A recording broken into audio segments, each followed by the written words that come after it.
Bom, nós tínhamos visto nas aulas passadas,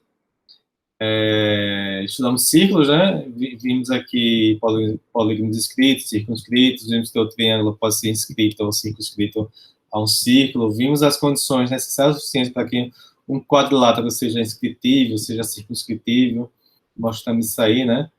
Falamos aqui sobre polígonos regulares, e esses polígonos inscritos e circunscritos, ele vai nos ajudar a definir o perímetro e a área do círculo, né? Até agora, né, nós sabemos calcular o comprimento de segmentos apenas, né? Nós não sabemos ainda como calcular o comprimento de uma curva assim, por exemplo, né? Qual o comprimento dessa curva? Não sabemos ainda, né? Mas, no entanto, com o auxílio dos polígonos inscritos e dos polígonos circunscritos, a gente pode, primeiro, antes de calcular, né, a gente tem que definir o que é o comprimento do círculo, né? Após definido, a gente tenta calcular esse perímetro e essa área, né? Porque a gente definiu a distância entre dois pontos como sendo o comprimento do segmento que une esses dois pontos. A distância entre esses dois pontos, A e B, é o comprimento desse segmento. Aí, como foi que a gente definiu o comprimento do segmento? A gente tomou uma função coordenada, olhou as coordenadas, calculou o modo da diferença das coordenadas, né? Essa é a distância entre A e B, né? O comprimento desse segmento. Mas, no entanto, né, quando você tem uma curva, não dá para você fazer esse tipo de coisa, né? Então, a gente recorre... Esse capítulo aqui ele tem um pouco de análise, certo? Não tem para onde fugir. A gente recorre à análise. Não é que o pré-requisito aqui é análise, né? Mas isso aqui é essencialmente um pouco de análise.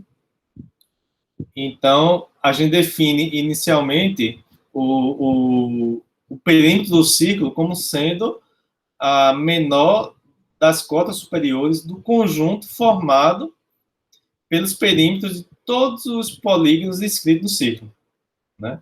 Aqui eu coloquei a definição para quem não viu o que é uma cota superior, o que é a menor das cotas superiores. A definição, né? Você tem um conjunto S de números reais, né? E uma cota superior desse conjunto é um número que é maior ou igual do que qualquer elemento do conjunto. Isso é uma cota superior. É um número maior ou igual que qualquer elemento do conjunto. E a menor das cotas superiores é o quê, né? É um número que ele é uma cota superior e qualquer outra cota superior é maior ou igual do que B, né? Então, o número real B é a menor das cotas superiores, se B é uma cota superior, e nenhum número menor do que B é uma cota superior. Então, quando você olha aqui a reta real, né?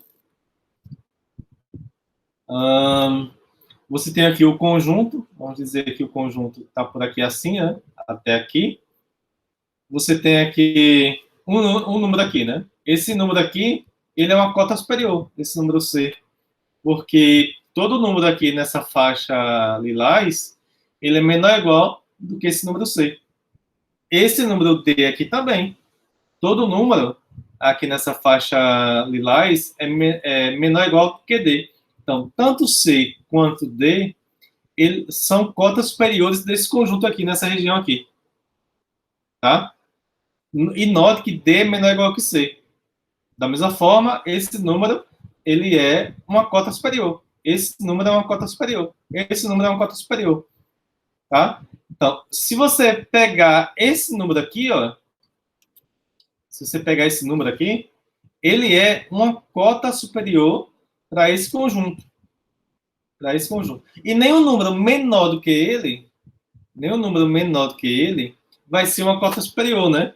Nenhum número menor do que ele é uma cota superior. Porque qualquer deslocamento à esquerda que você tomar aqui, ó, Tem um númerozinho aqui, aqui nessa faixa lilás, né? Isso saiu aqui muito, muito próximo, mas tem um número aqui na faixa lilás que é maior do que esse número, né? Então, esse cara aqui é a menor das cotas superiores. Qualquer outra cota superior é maior do que esse aqui. É maior do que esse aqui. Então, esse aqui é a menor das cotas superiores. Em análise, a gente diz que esse cara é o supremo do conjunto. Tá? É o supremo do conjunto, né? É o supremo de S. É a menor das cotas superiores. Isso aí te diz duas coisas, né? Se B, o supremo é denotado dessa forma aqui, né? Se B é o supremo de um conjunto S, então temos duas coisas aqui. A primeira coisa é que x é menor ou igual que b para todo x em S, para todo x em S, ou seja, b é maior ou igual que qualquer elemento do conjunto. E a segunda condição é que se x é menor ou igual que c, para todo x em C, aliás, para todo x em S, então temos que o B é menor ou igual que C. Então, dizer que o B é a menor das cotas superiores é dizer que B é maior ou igual que qualquer elemento do conjunto e que se o número é maior ou igual que qualquer elemento do conjunto, então porque esse B aqui é menor ou igual do que esse número aqui. Eventualmente pode ser iguais, né? C pode ser igual a B, sem problema nenhum, né? Mas isso aqui nos diz que o B é a menor das cotas superiores. O item I nos diz que B é uma cota superior. O item 2i nos diz que B é a menor das cotas superiores. E então, a gente tem esse lema, que se você tem um círculo aqui, fixado, e você tem um polígono inscrito nesse círculo, né? Existe um outro polígono inscrito em gama com maior perímetro e maior área. Então, se você dá um polígono inscrito em um círculo, então você acha um outro polígono, que possui ainda inscrito, né, um outro polígono ainda inscrito em gama, que possui maior perímetro e maior área do que esse polígono inicialmente considerado aqui no início, né? E dado o polígono circunscrito em gama, existe outro polígono circunscrito com menor área e menor perímetro. Ou seja, um polígono inscrito, sempre você acha um outro polígono inscrito que tem maior área e maior perímetro. Dado um polígono circunscrito, sempre você acha um outro polígono circunscrito que possui menor área e menor perímetro. Eu acho que tem a figura aqui, isso. A ideia da demonstração para o polígono inscrito, né, é usar a desigualdade triangular e a ideia de substituir aqui um lado por outros dois lados aqui. Você tem aqui um polígono inscrito, então o teorema diz que existe um outro polígono inscrito que possui maior perímetro e maior área. Então, quando você elimina esse lado aqui do polígono e introduz mais um vértice aqui, entre dois vértices consecutivos, então esse aqui vai introduzir mais dois lados, e você usa a desigualdade triangular para mostrar que esses dois lados pontilhados, a soma é maior que esse lado aqui. Consequentemente, o perímetro desse novo polígono aqui, ele será maior que o perímetro do polígono inicial.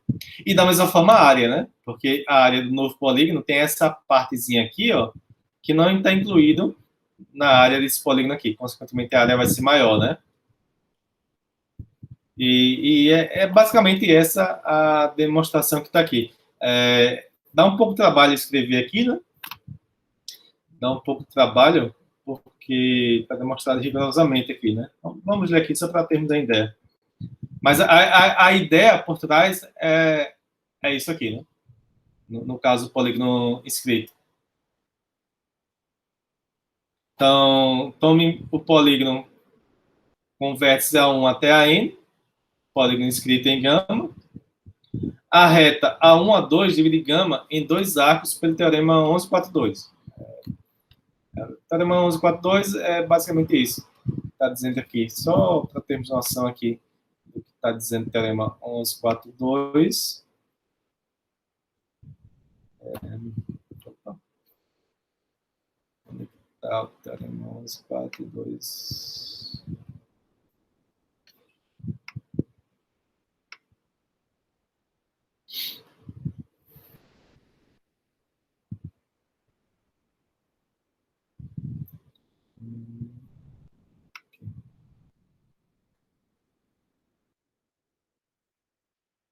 dois aqui, né?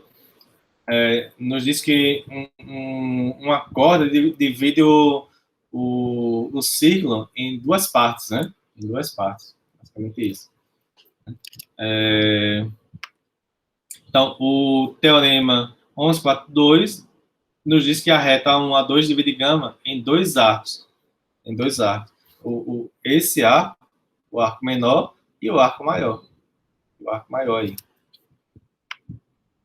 Seja C um ponto no interior do arco que está contido no lado oposto a B que P. Né?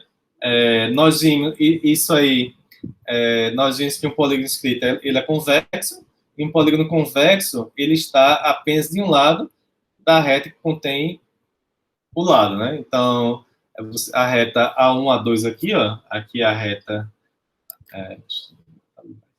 A1, A2 deixa o polígono somente de um lado aqui, né? Então, você considera o ponto C aqui no lado oposto ao que contém o polígono, né?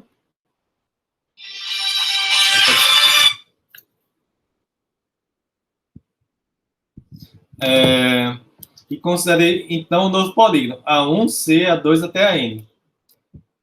A1, C, A2, aí vem, né? A3, A4, A5, A6 até a N. Pela escolha de C, A1AC e A2AC intersectam P somente em C1. Desculpa, aqui não é C1 não, é A1 e A2, né? A1 e A2. Respectivamente, né? Daí, o polígono P', esse... eu coloquei P'. Certo. Então, aqui seria P1, mas como o restante está tudo P', eu vou considerar P' aqui ao invés de P1. P' aqui, certo? Então, daí P' é um polígono. Tá? Então, basicamente porque CA2 só intersecta o polígono, né? Já que está do lado oposto aqui, no ponto A2. Da mesma forma, CA1 só intersecta o polígono no ponto A1. Logo, você tem aqui, de fato, um polígono, né? Polígono. Daí P' é um polígono. Como ele está escrito em gama, né, porque você tomou o vértice C em gama e os outros vértices estão em gama pela escolha do polígono P, ele é convexo. Todo polígono escrito é convexo. Então, pela desigualdade triangular, você tem que a distância de A1 a A2 é menor que A1C mais CA2. Porque a desigualdade é aqui estrita, porque os três pontos, A1C e A2, eles não são colineares, né? Portanto, a desigualdade é estreita aqui. Como P e P' possuem os mesmos lados, essa P' possui, exceto que P' possui os dois lados A1C e CA2, onde P possui somente o lado A1, A2. Né? Então, isso implica que o perímetro de P' é maior que o perímetro de P. Então, basicamente, está dizendo que você excluiu esse lado aqui do polígono P e acrescentou outros dois lados cuja soma é maior que esse lado aqui, né? Então, você vai estar aumentando o perímetro aqui, né? Então, você tem essa desigualdade aqui, né? O perímetro de P' é maior que o perímetro de P. Então, de fato, dado um polígono qualquer, você inscrito, você acha um outro polígono, ainda inscrito, só que com um perímetro maior. Além disso, você tem que a área do polígono P', né, desse maior aqui, é a soma da área desse triângulo mais a área do polígono original, né? Tá aqui. A área do polígono original, mais a área desse triângulo aqui. Como os três pontos aqui, isso aqui é um triângulo, tem área não vazia, não nula, né? Isso aqui é diferença de zero. Então, isso aqui é maior que a área do polígono. Então, você encontrou um polígono que tem área maior e perímetro maior. Então, dado um polígono escrito, você acha um outro polígono que possui perímetro maior e área maior. E a ideia é justamente essa, você excluir um lado e colocar outros dois lados aqui, com o vértice naquele arco menor, né? Eventualmente menor, poderia ser no maior, né? Porque o polígono poderia ser isso aqui, né? O polígono, ele poderia ser isso aqui, né? Poderia ser algo do tipo aqui, né?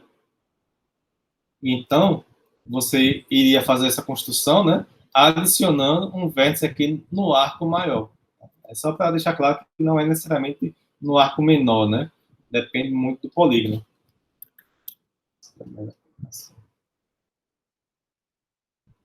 Algo do tipo aí, né?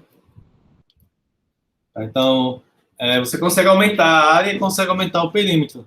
Basta você acrescentar mais um vértice, né? E então, para o circunscrito, dado um polígono circunscrito, você quer achar um outro com perímetro menor e área menor. Basicamente, agora, aqui foi você aumentar, né? Aqui a área, né? Aqui a gente vai diminuir. A ideia está aqui nessa figura, né? Está aqui nessa figura. Você considera a reta que une o centro do círculo, aqui é o polígono circunscrito, né? Você considera a reta que está no centro do círculo e um vértice qualquer. Você fixa um vértice. Aí essa reta vai intersectar o círculo em algum ponto. Aí então você traça a reta tangente a este círculo nesse ponto. Essa reta tangente vai intersectar dois lados consecutivos do polígono em dois vértices. Então agora você considera um outro polígono que é dado através disso aqui, né? Melhor marcar aqui, né? Você considera esse novo polígono aqui. Então, esse novo polígono ele vai ter uma área menor e um perímetro menor. Perímetro pela desigualdade triangular e a área vai ser menor porque você deixou de contabilizar essa área aqui, né? O restante da área está contido na área do polígono original. Tá? Então, considere que um polígono circunscrito, né? Com vértice B1 até Bn no círculo gama de centro O, né? A semirreta OB2, essa semirreta aqui, intersecta a gama em um ponto F, nesse ponto F aqui. Esse ponto F aqui. E como B2 pertence ao exterior de gama, né? Porque é um polígono circunscrito, todos os vértices estão no exterior de gama, você tem que F está entre o centro, que está no interior do círculo, e B2. Então, F pertence a esse segmento, OB2, né? E seja M a reta perpendicular a OB2 em F, nesse ponto aqui. Aqui está a reta M. E a reta M, né? Perpendicular. Só que como essa reta perpendicular ela é ortogonal a esse raio aqui, na extremidade do raio, então, pelo que nós vimos aí sobre círculo, essa reta M, ela é tangente a esse círculo. Tangente a esse círculo, né? Daí M é tangente ao círculo gama. O teorema 1125 nos diz exatamente isso, esse teorema, que essa reta sendo perpendicular a esse raio aqui, esse ponto, então ela tem que ser tangente ao círculo, só contém esse ponto em comum. E como o ângulo B1, B2O, quem é esse ângulo aí? B1, B2O, esse ângulo aqui, é agudo, né? Esse ângulo aqui é agudo, ele é agudo, né? Porque essa reta aqui nós vimos que em alguns dos teoremas aí, né, para trás sobre ciclo, que essa reta é a bissetriz de todo esse ângulo aqui. Essa reta é a bissetriz de todo esse ângulo aqui, né? Já que é tangente, né? Esses lados aqui. Então, o teorema C25 implica que M intersecta B1, B1, B2. Esse teorema C25 aqui. O teorema C25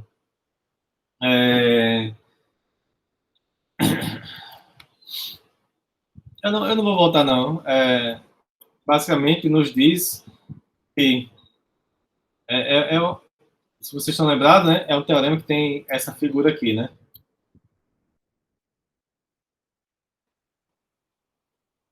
Tem uma figura desse tipo aqui, né?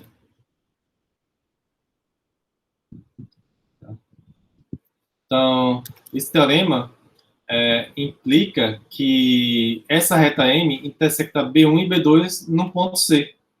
E da mesma forma, intersecta no ponto D. B2 e B3, né? Então, implica que M intersecta B1 e B2 em um ponto C, no mesmo lado de B2, B2O. No mesmo lado de B2O que B1. Ah, certo. Então, esse ponto C, ele está no mesmo lado de B1 relativo a essa reta aqui. Relativo a essa reta. E como B2 pertence ao lado oposto de M, que os pontos de gama, pelo teorema 127, sec C pertence ao interior de B1, B2. Né? Então, como B2, deixa eu entender isso aqui, pertence ao lado oposto de M, e os pontos de gama, certo. Isso porque uma reta tangente deixa todos os círculos todos os pontos do círculo em um lado apenas, certo?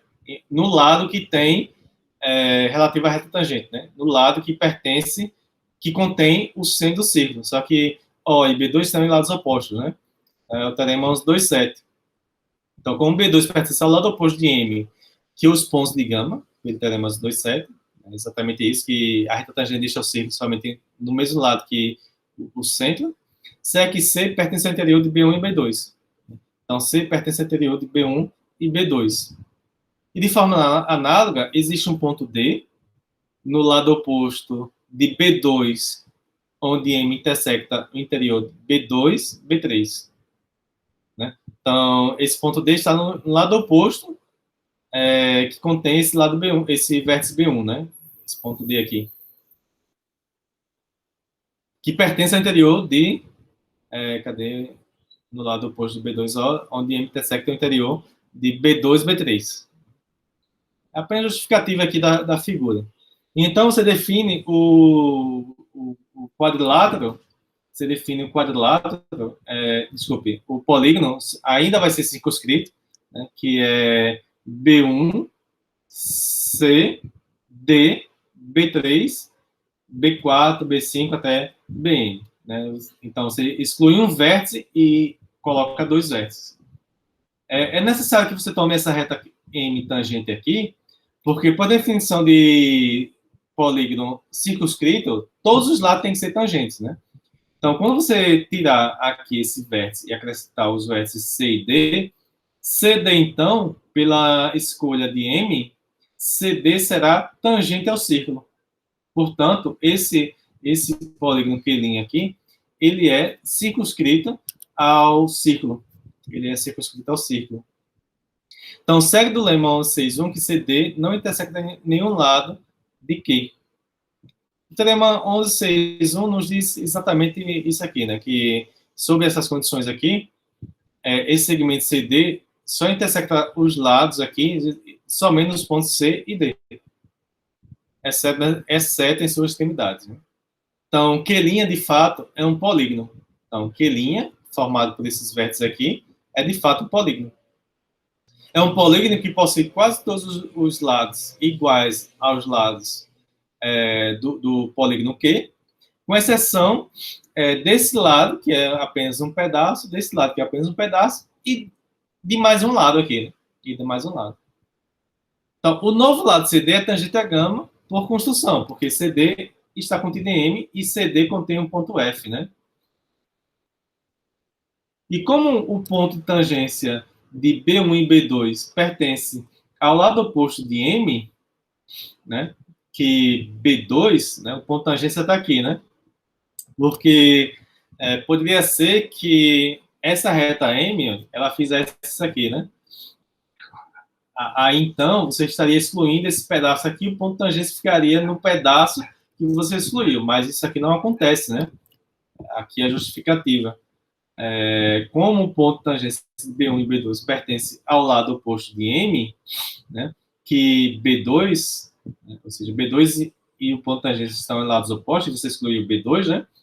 Se é que B1C é tangente a gama. Então, você tem esse lado aqui, de fato, é tangente a gama. E o mesmo argumento que mostra que D e B3 é tangente a gama, né? Portanto, Q' é um polígono circunscrito, né? Você excluiu um vértice, acrescentou outros dois vértices. Esses dois vértices não podem ser de maneira aleatória, né? Por exemplo, não poderia tomar uma reta dessa forma aqui, né? Um segmento dessa forma aqui. Tem que ser tomado de forma cuidadosa, para que quando você exclua o vértice e acrescenta esses dois novos vértices, ainda o lado que você acrescentou tem que ser tangente, e os outros dois lados que você considerou apenas uma parte, né, esse pedaço e esse pedaço aí, tem que continuar sendo tangente. Tá? Aí a justificativa. E para mostrar que o perímetro é menor e que a área é menor, né, você tem que o perímetro de Q. O perímetro de Q é o quê? B1, B2, mais B2, B3, tal, até Bn, B1.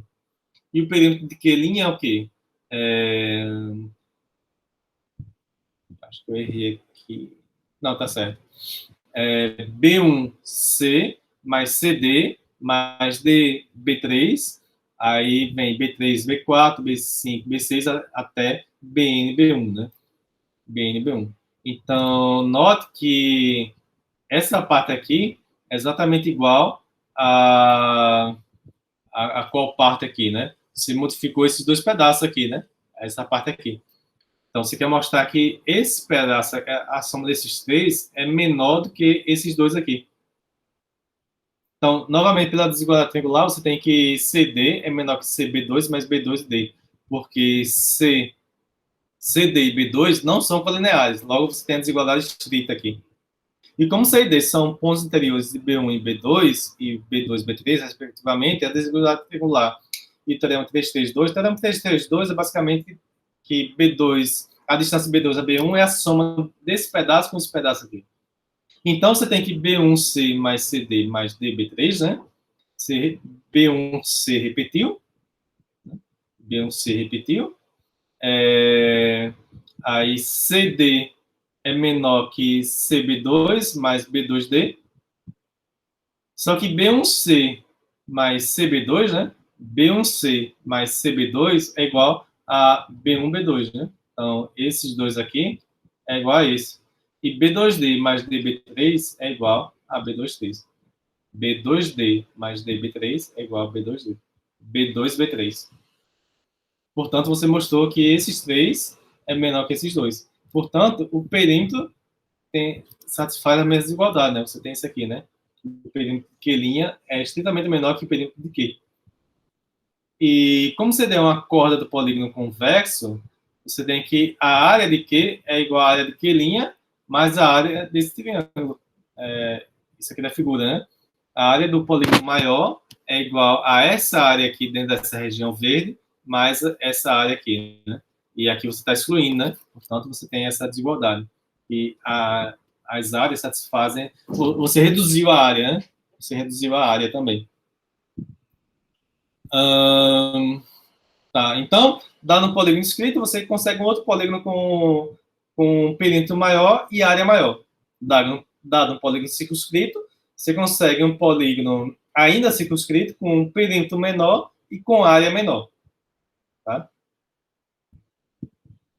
Seja gama, agora outro lema, seja gama um círculo com centro O e P um polígono inscrito em gama.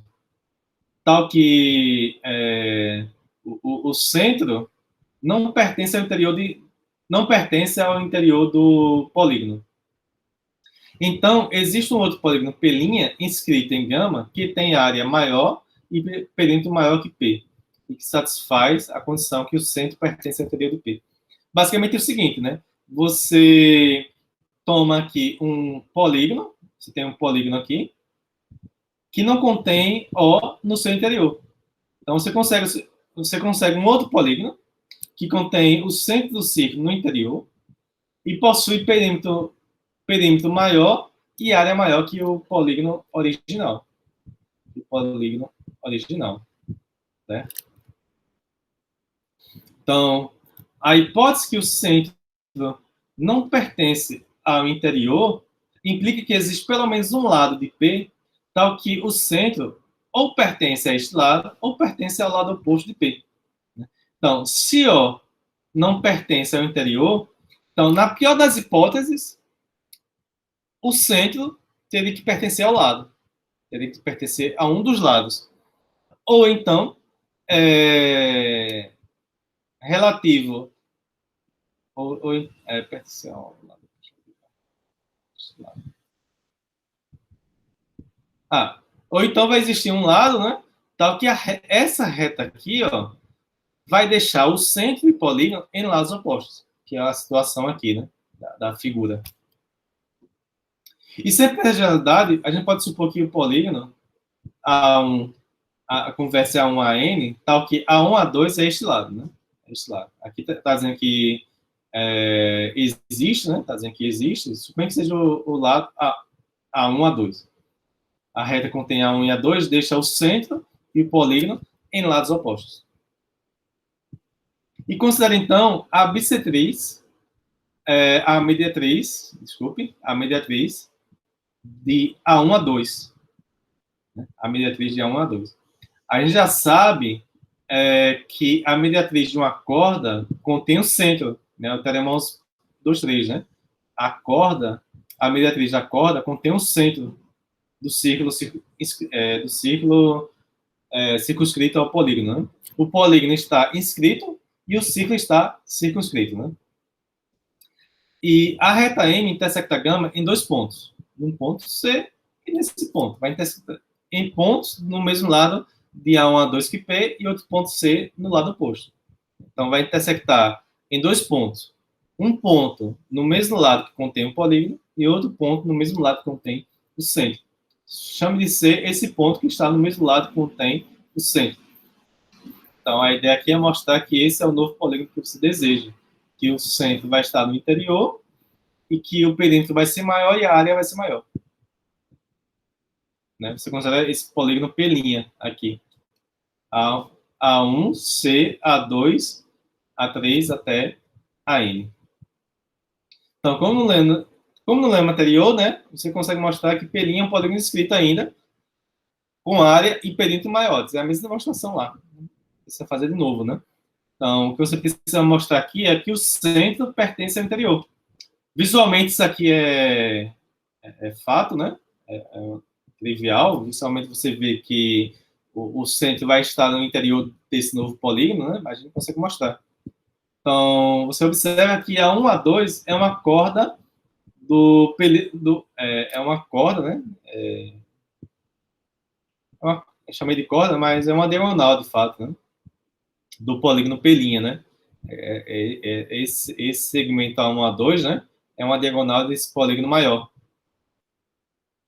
Se por acaso o centro pertence a 1 a 2, então ele é um ponto interior de P', porque P' 1161, né? Que o interior de uma corda, o interior de uma corda está no interior do polígono.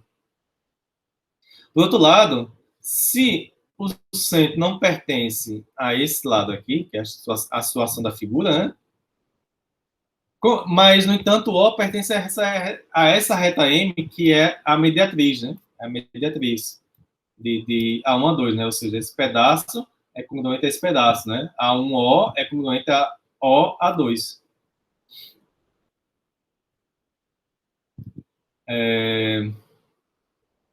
E como O pertence à bissetriz de A1C a 2, A1C. Aí tá dizendo que é a bissetriz, né? Porque vai ser a bissetriz aí agora.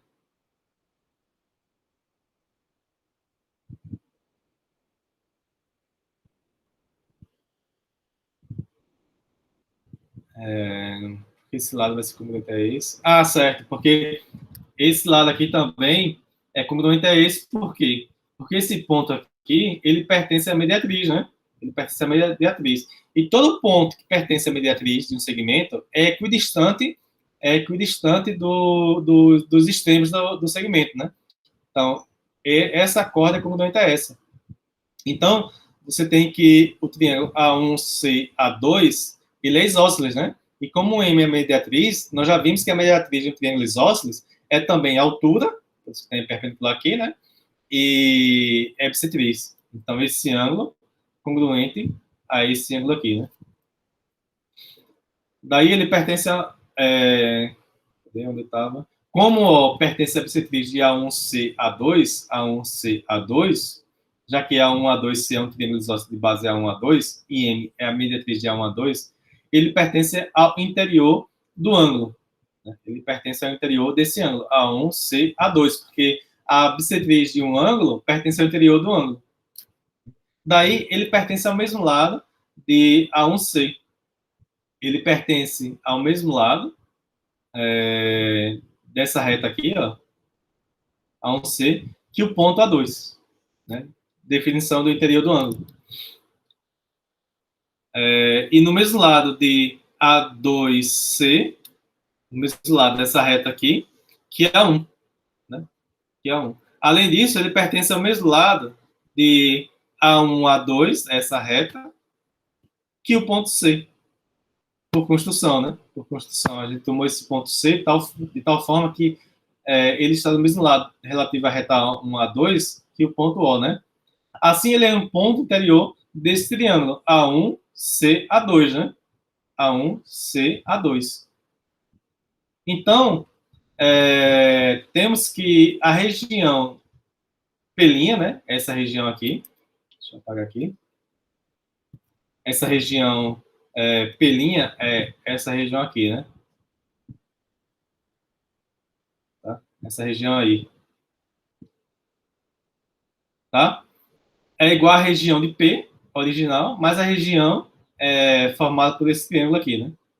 E como O pertence ao interior desse triângulo, né? Então, SEC vai estar na região limitada pelo polígono P'. Faltou um ponto aqui.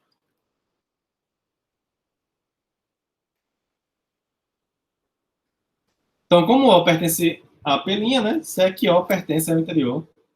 Não pertence a P', então ele tem que pertencer ao interior de P'. Não tem essa casa, né? Então, sempre você vai conseguir um polígono. Só um minuto aqui, viu?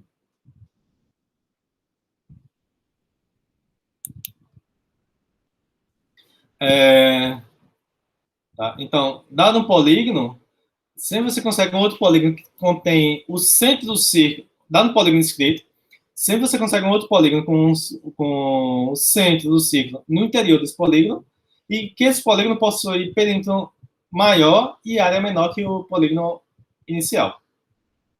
Então, aqui são os lemas preliminares que vai nos ajudar a definir o comprimento de um círculo, né? E então a gente tem esse teorema. O perímetro de todo polígono circunscrito em um círculo é estritamente maior que o perímetro, faltou aqui que o perímetro de todo polígono inscrito no mesmo círculo. Então, dito em outras palavras aqui, né? Se você tem aqui um círculo, se você tem um círculo aí você toma aqui um polígono inscrito e um outro polígono circunscrito, algo do tipo aí, né? Vamos chamar isso aqui de P, isso aqui de Q. Eu coloquei um quadrilátero, mas não tem por que ser um quadrilátero. Qualquer que seja o polígono. Não tem restrição nenhuma aqui, né? Aqui não tem restrição alguma. Você tem que o perímetro de todo polígono circunscrito em um círculo é estritamente maior que o perímetro de todo polígono inscrito no mesmo círculo. Então, o que a gente tem aqui, nessa situação, é que o perímetro de P a soma dos lados é estritamente maior que a soma dos lados do perímetro escrito.